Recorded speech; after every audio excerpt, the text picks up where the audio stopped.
Hola amigos, bienvenidos a Protestantes Madrileños, 5 siglos de historia, un programa presentado por el Consejo Evangélico de Madrid. Este que les habla, Manuel Cerezo. Hoy tenemos con nosotros a José de Segovia. José de Segovia es escritor, periodista, historiador y además pastor evangélico.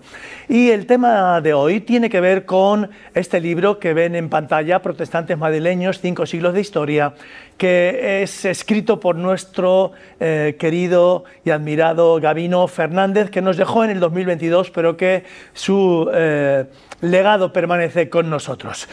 Buenos días, buenas tardes, buenas noches, depende de quién nos esté viendo. ¿Qué tal, José? ¿Cómo estás? Encantado aquí de recordar la historia y de hacer este homenaje a Gabino. Bueno, fenomenal. Pues en nuestro segundo episodio, hoy queríamos empezar por un poquito la historia en Madrid, de ese protestantismo del siglo XIX, siglo XX, y bueno, queríamos hablar de Jorge Borrow. Cuéntanos, ¿quién era el famoso George Borrow? Pues la Biblia en España tiene mucha importancia porque es el inicio de todo. O sea, si no fuera por la escritura traducida en el siglo XVI, realmente no hubiera habido un movimiento de reforma, de renovación espiritual, de cambio de tantos individuos en una fe más cercana al Evangelio.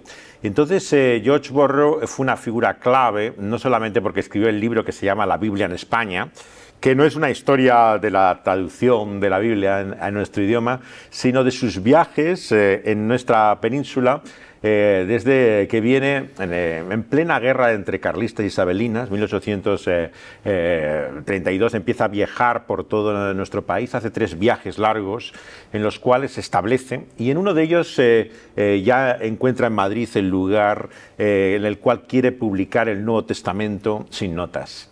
Borrow no conocía la versión de los reformadores de Reina Valera. Utiliza una versión católica, que es la del Padre Escío, pero sin notas. Esto estaba prohibido y sigue siendo algo rechazado por la autoridad católica romana. Entonces le hizo objeto de persecución la traducción de la Biblia. Él es un personaje aventurero, bastante excéntrico. Borrow se cría en Inglaterra con gitanos, ¿no? Hijo de un militar que había estado en las guerras napoleónicas y que tenía una personalidad muy excéntrica, ¿no? Él sufría incluso de depresiones que progresivamente se van dando en su vida, pero tenía siempre un gran llamado a riesgo, ¿no? Y entonces él llega a ir a Rusia, ¿no? En pleno conflicto también por las sociedades bíblicas, también tiene que ver con una versión de la Biblia en Manchuria, y finalmente es en España donde dice que encuentra su lugar de acción y donde estaba su corazón. Él se establece en la calle Santiago de Madrid, ¿no? durante meses en la publicación del libro, y es ahí donde vive toda la realmente intolerancia que hay, ¿no? Pero también con el apoyo que Mendizábal le había dado de que podía iniciar la actividad de la Sociedad Bíblica en España. Ajá. Es conocido en Madrid y bueno, se hace famoso y se le llegó a llamar Don Jorgito el Inglés. Cuéntanos de qué viene esto. Don Jorgito el Inglés, que era como la gente le conocía, claro, era toda una personalidad, una figura realmente muy colorida. Él era, como hemos dicho, bastante excéntrico, era un personaje muy atractivo, pero le llamaba mucho la atención el mundo de lo marginal. Él siempre se movía con gitanos y de hecho traduce el Evangelio de Lucas al idioma de lo que se llamaba entonces los Zincali, que escribió un libro sobre ellos, los gitanos españoles, ¿no? Y entonces él enseguida se empapa de toda su lengua, la forma que hay, y los utiliza siempre como guía allá donde va con las Biblias, ¿no? Él se mueve tanto en ámbitos como podía ser el de Mendizábal, de autoridades reconocidas, ¿no? Como con la gente realmente más marginal que había en Madrid, ¿no? Y eso le hace un personaje tremendamente conocido, ¿no? Aparece incluso en películas como la que estamos viendo de fondo, de Pedro Lea, del Bosque del Lobo, que hace López Vázquez. Aparece un personaje que es el trasunto de él en esta escena, entrando en una posada con Biblias, ¿no? Y que le preguntan qué viene a hacer allí, ¿no? Él realmente tiene un impacto en la historia española tan grande que Manuel Azaña, el presidente de la República, decide traducir él mismo el libro de él. La Biblia en España está traducida por él, ¿no? Entonces, la influencia que tuvo fue tremenda en nuestro país, ¿no? Sí. ¿Y qué pasó con ese Nuevo Testamento que él imprimió ahí en Madrid? Pues fueron confiscados todas las copias y de hecho lo siguieron persiguiendo porque él logró salvar algunas que se lleva a La Mancha, donde va de pueblo en pueblo, y le persiguen por allá. En Galicia misma llegan a tener algunas copias que le toman de las que lleva él. Sin embargo, fue allí el único foco donde encontró cierta tolerancia en Galicia y desde donde finalmente en su último viaje se establece, ¿no? Él acaba su vida en Inglaterra, en Oulton, donde se casa. El periodo más largo probablemente lo pasó en Sevilla, que está establecido, pero Madrid tenía un lugar muy especial para él. Ha sido escritores también que viven en nuestro país, como Llamazares, ¿no?, el que ha escrito regularmente sobre él.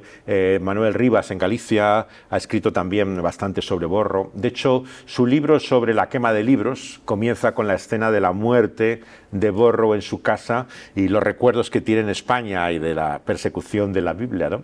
Así que nuevamente la cultura española actual ha redescubierto esta historia que estaba olvidada, realmente sepultada a lo largo de los siglos, de cómo entró la Biblia sin notas en nuestro país, ¿no? Has hablado de la sociedad bíblica. Cuéntanos un poquito la historia de la sociedad bíblica y cómo llega esa sociedad bíblica a España a través de él también, pero ¿hoy continúa la sociedad bíblica o las sociedades bíblicas? La sociedad bíblica se convierte realmente en la madre de todo el movimiento protestante en Madrid, ¿no? Porque fue Menier Curie, un francés, el que estaba antes incluso de que vinieran los primeros exiliados en el 1868. Él se reúne con ellos en Madrid y finalmente hace los contactos con las autoridades para intentar conseguir incluso el local de la primera iglesia protestante. Él logra abrir una oficina. Borro había tenido una en la calle del Príncipe, que llega a establecer, pero cuando surge la primera iglesia en Madrid ya había una oficina de la sociedad bíblica. Al principio no era siquiera un despacho, era en una tienda de sombreros que tenían en la misma calle del Parlamento, ¿no? Ahí en la calle de San Jerónimo estaba la sombrerería y entró un tipo con una pistola, disparó el sombrero creyendo que era el protestante que tenía las Biblias y esto hizo que corriera por todo Madrid la noticia de que iban a matar al predicador protestante, que iba a comenzar los primeros cultos en Madrid, ¿no? Así que la sociedad bíblica fue precursora en todo esto, ¿no? Y realmente mantienen a lo largo de un periodo increíble de tiempo el trabajo incluso en sitios donde no hay iglesias, el trabajo de colportores, ¿no? Todos los pueblos de Madrid y de toda nuestra península donde viajan con mulas, caballos, en condiciones increíbles, llevando copias de la escritura donde no había iglesias protestantes para que la gente lo leyera. Y cuando llegaban luego misioneros, ¿no?, y predicadores, se daban cuenta que había gente que había sido cambiada solamente leyendo el libro, considerando la Biblia y comparando lo que conocían en la iglesia de ella, su vida se vio transformada y cambiada por esa palabra de Dios, ¿no? Bueno, José, has hablado de algunas vicisitudes que pasó Jorge Borrow en algunos momentos. Sé de un momento en que precisamente la imagen que estamos viendo al fondo es el Palacio de Santa Cruz, donde estuvo detenido. ¿Por qué y cómo se libró? Borrow es apresado a causa de la impresión del Nuevo Testamento sin notas del Padre Estío. Entonces es puesto en la cárcel un periodo considerable de tiempo y el diario británico The Times publica la noticia, se pone en marcha el aparato diplomático. Esta cárcel que estaba en los sótanos que todavía se ven desde el suelo del Palacio de Santa Cruz, que es del Ministerio de Asuntos Exteriores, se usaba para extranjeros y personas especialmente nobles o ilustres que no querían poner en la prisión general, sino que ponían en unas celdas en mejores condiciones, entendemos, ¿no? Entonces, él fue detenido 3 veces en España y de hecho él, tuvo grandes problemas siempre por la distribución de la Biblia. Era el único delito en el cual él se vio inmerso, ¿no? Y fue gracias, claro, a su ciudadanía británica que pudo salir de la cárcel de Madrid, ¿no? Pero en ese momento que vivía en la calle Santiago, ¿no?, cuando hace el Nuevo Testamento, él, que era un hombre que no se dejaba fácilmente desanimar, ¿no?, intenta con los que le ha quedado marcharse a La Mancha y continúa allí su labor, donde vuelven otra vez a detenerle. O sea, porque realmente era perseverante. Bueno, pues muchas gracias, José. Amigos, terminamos este programa de hoy y nada, les esperamos en el próximo. Muchas gracias, que Dios les bendiga.